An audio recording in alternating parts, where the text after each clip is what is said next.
Mi nombre es Darío Flores Soria, soy profesor en el CUSH nuevo, eh, de dos asignaturas que es una introducción a la historia de las religiones y antropología de la religión.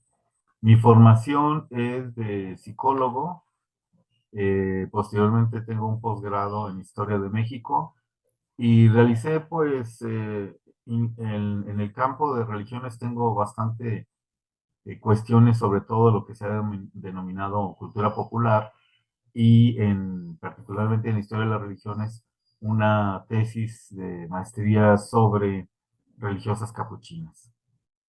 Hoy hablaré de Introducción a la Historia de las Religiones, que es esta asignatura que ya pues, tiene bastante tiempo, que se abrió a partir de este pues, cambio, no solo de centro universitario, sino de programas, donde como materias optativas, las alumnas y los alumnos empezaron a solicitar cada vez más asignaturas sobre estos temas, es decir, hay sociología de la religión, filosofía, antropología, y algunas otras materias que tienen que ver como cuestiones de mitología y por ahí alguna hasta una clase sobre el concepto de Dios y demás, otras así en esos términos. La religión, definida desde las cuestiones teológicas, es una ligazón con Dios, un encuentro, una unión con una divinidad. En cambio, desde el sistema de creencias, es una resignificación.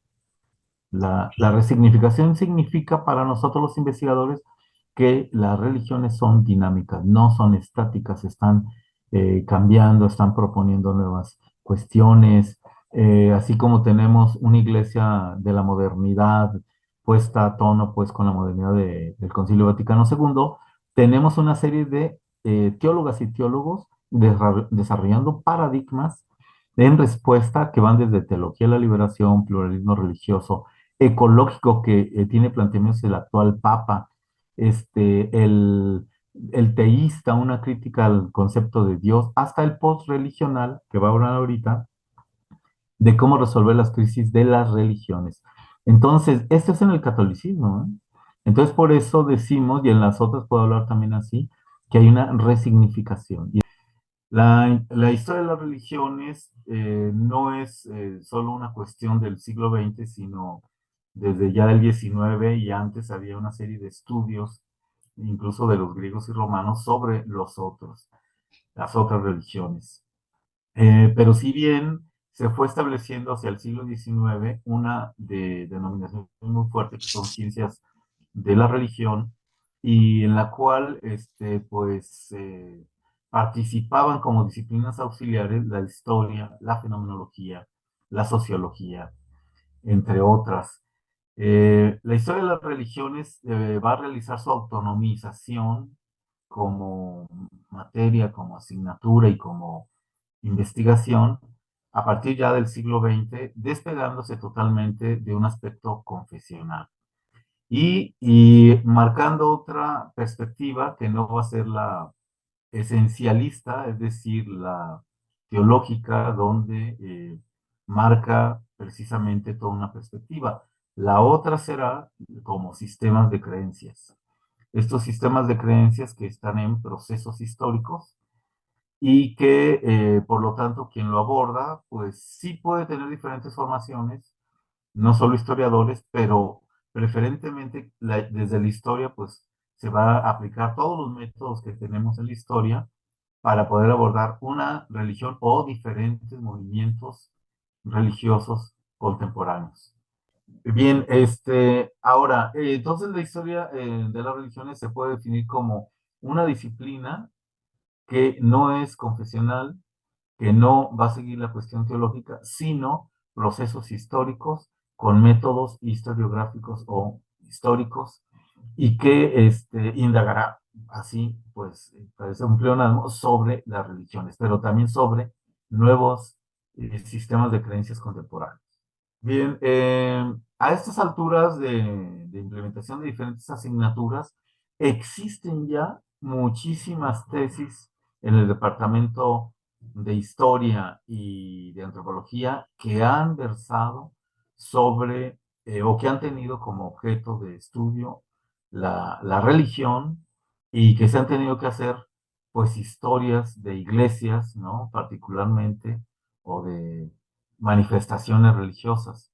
A ver, estoy en antropología, por ejemplo, sobre las danzas de Tastuanes. Hay tal vez unas, así ahorita por los que me acuerdo, unas 5 tesis, ¿no? Fácilmente. En historia hay sobre cuestiones de conventos, hay cuestiones de órdenes, hay cuestiones de frailes franciscanos, históricamente, pero también hay, por ejemplo, en antropología hay una sobre los gnósticos de Guadalajara, o sea, un grupo que llega en los años 60, la persona, si no mal recuerdo, que es venezolano, el personaje, el fundador, y entonces hay toda una tesis sobre eso. Hay sobre magia, que también se han hecho, y brujería.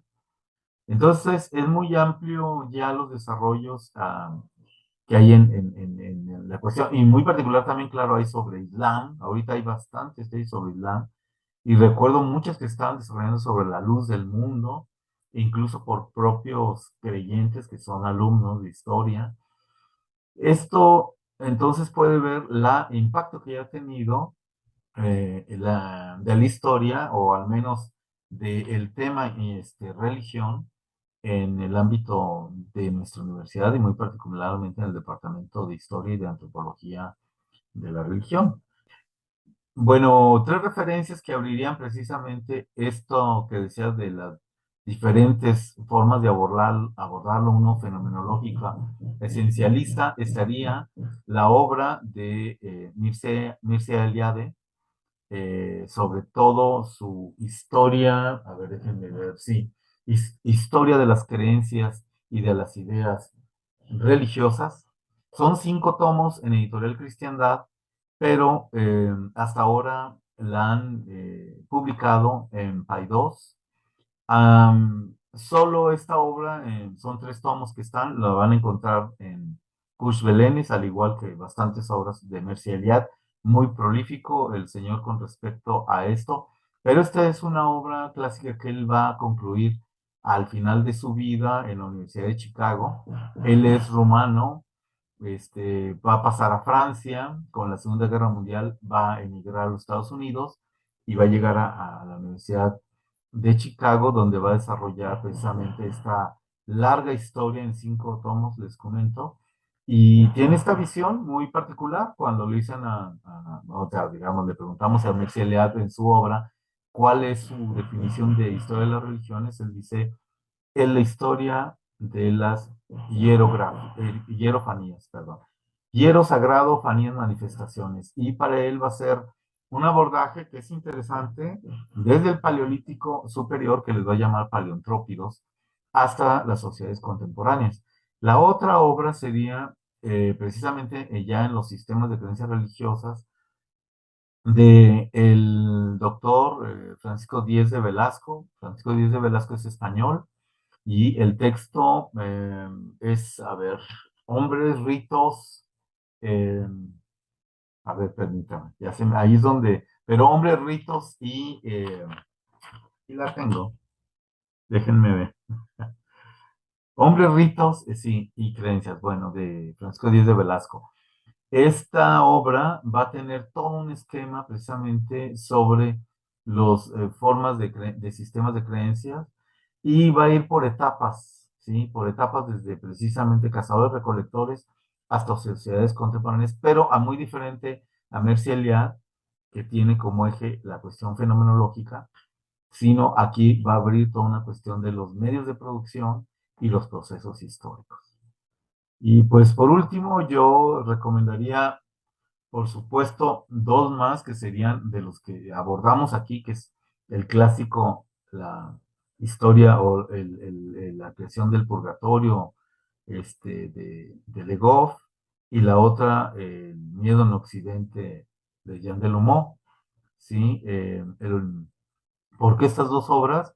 Porque marcan precisamente desde la Escuela de los Anales toda una propuesta para seguir. De hecho, habrá a partir de Le Goff, de esto de la cuestión del purgatorio, Pues va a haber historias de los infiernos, historias del paraíso, historias del cielo, historias del diablo, no hechas por él, pero ya por otros historiadores, ¿no? Entonces, abre toda esa cuestión que va a llegar hasta la historia de la fealdad, la historia de la belleza, de las lágrimas, bueno. Ahí se abre toda una cuestión. Y Delumeau, para mí, él tiene este texto fundador del miedo como que abriría también para una historia de los afectos o de las emociones, una historia de los afectos y de las emociones a partir del miedo en Occidente.